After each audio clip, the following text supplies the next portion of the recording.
Hello everyone, welcome back to my channel. This is going to be a lecture number 2 from unit 3rd.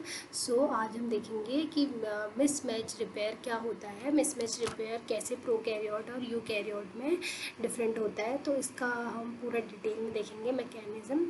ये बहुत important topic है unit 3rd के view से।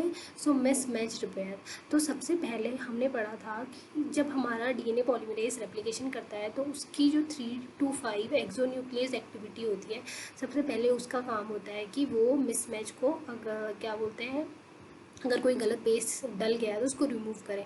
But अगर 3 to 5 days exonuclease के द्वारा के मैच करने के बाद भी अगर कोई मिसमैच रह जाता है, कोई गलत न्यूक्लियोटाइड ऐड हो जाता है, तो उसके बाद जो हमारा फंक्शन में आता है वो होता है मिसमैच रिपेयर।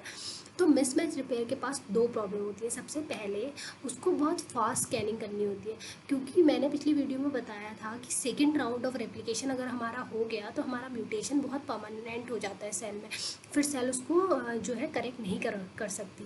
बट इसीलिए इस प्रॉब्लम को देख के जो स्कैनिंग होती है मिसमैच रिपेयर के द्वारा बहुत फास्ट होनी चाहिए। दूसरा है nucleotide removal from newly synthesize strand, not from the parental strand. Means हमारा पेरेंटल स्ट्रैंड भी होगा और हमारा जो है न्यूली सिंथेसाइज स्ट्रैंड भी होगा। जो मिस इनकॉर्पोरेटेड बेस होगा वो कहाँ होगा, हमारे न्यूली सिंथेसाइज स्ट्रैंड में, नहीं कि ना कि पेरेंटल स्ट्रैंड में। तो ये भी ज़रूरी होता है कि जो रिपेयर हो वो न्यूली सिंथेसाइज स्ट्रैंड में हो, ना कि डॉटर स्ट्रैंड में जो है रिपेयर की प्रोसेस हो, ना कि पेरेंटल स्ट्रैंड में। ठीक है, तो ये दो प्रॉब्लम्स को देखना होता है। ये सारा कंटेंट आपको चैप्टर 10 वॉटसन से दिया जा रहा है। आप इसके बाद अगर वॉटसन की लाइन पढ़ेंगे मिसमैच रिपेयर तो आपको कम्प्लीटली समझ आ जाएगा। फिर रिपेयर प्रोटीन कौन कौन सी हमारी जो होती है वो फंक्शन करती है। तो ई कोलाई के केस में देखेंगे हम पहले प्रोकैरियोट में। सबसे पहले होता है म्यूट एस, जिसका काम होता है डीएनए को स्कैन करना। दूसरा होता है म्यूट एल, जो रिक्रूट करता है म्यूट एच को। और तीसरा होता है म्यूट एच। उसके बाद यूवीआरडी जो होता है हमारी एक हेलिकेज होती है, और डीएनए पॉलीमरेज थर्ड, और उसके बाद लाइगेज जो ज्वाइन करेगा। तो आपको याद रखना है कि जो मिसमैच रिपेयर है वहाँ पे डीएनए पॉलीमरेज थर्ड काम में आ रहा है और यूवीआरडी जो है हेलिकेज है। तो अब हम देखेंगे कि म्यूट एस का क्या फंक्शन होता है। तो mute S, S means scanning. तो स्कैन द डीएनए, ये क्या करेगा, सबसे पहले डीएनए को स्कैन करेगा। फिर जहाँ पे भी हमारा गलत बेस डला होगा वहाँ पे क्या होगा, डिसऑर्टेशन होगा। तो उस डिसऑर्टेशन को ये रिकॉग्नाइज करेगा। अब उसकी वजह से ये क्या करेगा, किंग प्रोड्यूस करेगा। मीन्स ये डीएनए है और यहाँ पे हमारा सपोज यहाँ पे मिसमैच है, तो यहाँ पे म्यूटेंट से इस तरीके का किंग प्रोड्यूस करेगा। उसके बाद ये खुद अपनी कन्फर्मेशनल चेंज में चला जाएगा। मीन्स अंडर को कन्फर्मेशनल चेंज इन इटसेल्फ। इस डायग्राम से हम देख सकते हैं म्यूट एस है, ठीक है, ये यहाँ पे बाइंड हुआ, इसने रिकॉग्नाइज किया। रिकॉग्निशन करने के बाद क्या करेगा, ये अपने ही कन्फर्मेशन को चेंज करेगा। यहाँ पे इसने किंग प्रोड्यूस कर दिया जहाँ पे हमारा मिसमैच था, उसके बाद इसने कन्फर्मेशनल चेंज कर दिया। कन्फर्मेशनल चेंज के बाद इसमें एटीपी आके बाइंड होती है और एटीपी की हाइड्रोलिसिस होती है। जैसे ही एटीपी की हाइड्रोलिसिस होगी हमारा म्यूटेल यहाँ पे बाइंड हो जाएगा। फिर म्यूटेल क्या करेगा, म्यूट एच को रिक्रूट करेगा, मीन्स एक्टिवेट करेगा म्यूट एच को। ठीक है, म्यूट एच का क्या फंक्शन होता है, ये निक क्रिएट करता है डीएनए में एक साइड में। उसके बाद जो रिक्रूटमेंट होता है यूवीआरडी का, उसके बाद एक्सोन्यूक्लियस, यूवीआरडी हेलिकेज है तो ये अनवाइंडिंग करेगा डीएनए की। एक्सोन्यूक्लियस क्या करेगा, जो हमारे मिसमेट न्यूक्लियोटाइड है उनको डाइजेस्ट करेगा। उसके पास पॉलीमरेज जो है फिर से आके पॉलीमराइजेशन रिएक्शन करेगा। लाइगेज जो है हमारा गैप को सील कर देगा, 3 OH और 5 फॉस्फेट के बीच का। अब हम इसको डिस डायग्राम से देखते हैं। तो सबसे पहले हमारा म्यूटेस आया, इसने यहाँ पे डिसऑर्टेशन को फाइंड आउट किया, किंग प्रोड्यूस किया, एटीपी की बाइंडिंग हुई, हाइड्रोलिसिस ऑफ एटीपी हुआ, म्यूटेल की बाइंडिंग हो गई। म्यूटेल बाइंड हो गया तो म्यूट एच को रिक्रूट करेगा। म्यूट एच क्या करेगा, नीचे वाले डॉटर स्ट्रैंड में निक प्रोड्यूस कर देगा। ठीक है, निक प्रोड्यूस करके क्या करेगा, एक्सोन्यूक्लियस यहाँ पे इन बॉन्ड इन जो है ये न्यूक्लियोटाइड को रिमूव कर देगा। डीएनए पॉलीमरेज कौन सा आता है, थर्ड आएगा। ठीक है, थर्ड आएगा तो उसके बाद क्या होगा, मिसमैच रिपेयर हो जाएगा। लाइगेज यहाँ पे क्या कर देता है, जो लास्ट बॉन्ड के बीच में जो गैप है उसको सील कर देता है। ये पूरी प्रोसेस है हमारा मिसमैच रिपेयर का। MutS, then MutL, then MutH, then UvrD helicase, then exonuclease, and then DNA polymerase third, and the last ligase.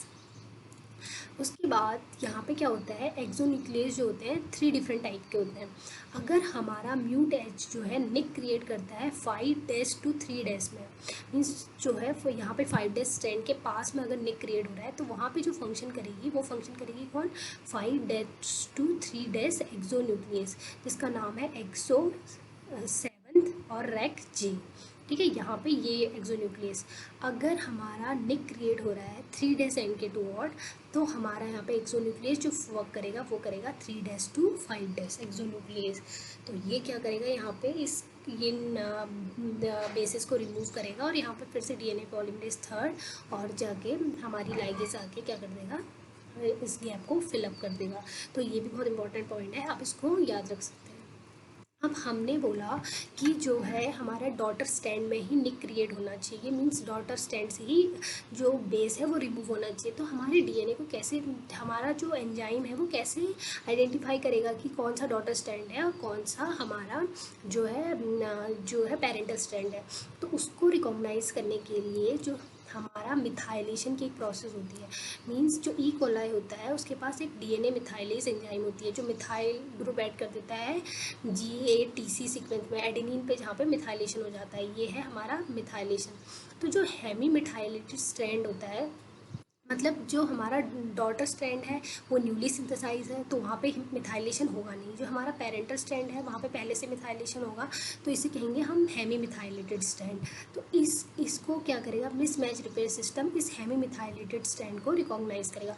Means जहाँ पे मिथाइलेशन नहीं है वहाँ पे जो है म्यूट एच की बाइंडिंग होगी, वहीं से क्लीवेज होगा। ठीक है, और जो पेरेंटल स्ट्रैंड है वहाँ पे मिथाइलेशन है, इसलिए वहाँ पे म्यूट एच बाइंड नहीं कर पाएगा। इसलिए वॉटसन में एक लाइन दी हुई है, methylation is therefore a memory device that enable the E. coli repair system to retrieve the correct sequence from the parental strand if an error has been made during replication। तो आप ये देख सकते हैं, ये हमारा पेरेंटल स्ट्रैंड जहाँ पे क्या है मिथाइलेशन है, ये हमारा डॉटर स्ट्रैंड है जो सिंथेसाइज हो रहा है, तो इसमें क्या है मिथाइलेशन नहीं है। तो जो म्यूट एच है वो निक कहाँ पे क्रिएट करेगा, हमेशा डॉटर स्ट्रैंड में जहाँ पे मिथाइलेशन नहीं है। तो ये जो मिथाइलेशन की प्रोसेस है बैक्टीरिया को हेल्प करती है to identify between methylated daughter and parental strand. ठीक है, देन हम पढ़ेंगे कि हमारा यूकैरियोट में कैसे होता है मिसमैच रिपेयर का प्रोसेस।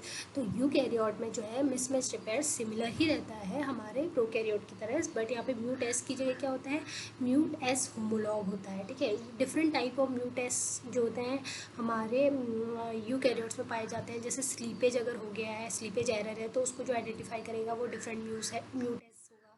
इंसर्शन और डिलीशन हो गया बेस का, तो उसके लिए डिफरेंट म्यूट एस है।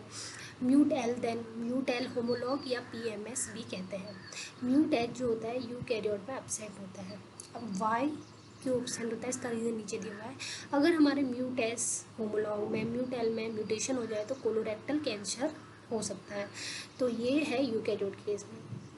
तो हमारा जो यूकैरियोट्स होता है वहाँ पे म्यूट एच एब्सेंट होता है। तो यहाँ पे इसका रीज़न दिया हुआ है, lagging extent synthesis take place discontinuous with formation of Okazaki foremen. हमें पता है कि जब लैगिंग स्ट्रैंड की सिंथेसिस होती है तो क्या बोलते हैं, डिसकंटिन्यूस होता है, और इन लैगिंग स्ट्रैंड के ओकाजाकी फ्रेगमेंट को डीएनए लाइगेज ज्वाइन करता है। तो इससे पहले कि लाइगेशन हो, ओकाजाकी फ्रेगमेंट क्या होते हैं, सिंथेसिस एक दूसरे से अलग होता है, तो ऑलरेडी उनके बीच में जो होता है निक होता है, तो निक करने की ज़रूरत है नहीं। ठीक है, which can be thought equivalent to the nick created by E coli Mut H. Means आपको बात समझ आई कि लैगिंग स्ट्रैंड में ऑलरेडी ओकाजाकी फ्रेगमेंट के बीच में गैप होता है, और वो गैप किसके इक्विवेलेंट होता है, हमारा जो ई कोलाई का म्यूट एच है उसके इक्विवेलेंट होता है। फिर जो म्यूट एस होमोलॉग है वो स्लाइडिंग क्लाइम के साथ इंटरेक्ट करेगा PCNA के साथ, और फिर वो वहाँ पे बाकी की मशीनरी को रिक्रूट करेगा और उसकी हेल्प से मिसमैच रिपेयर प्रोटीन वहाँ पे बाइंड होगी और वहाँ पे क्या होगा, हमारा रिपेयर होगा।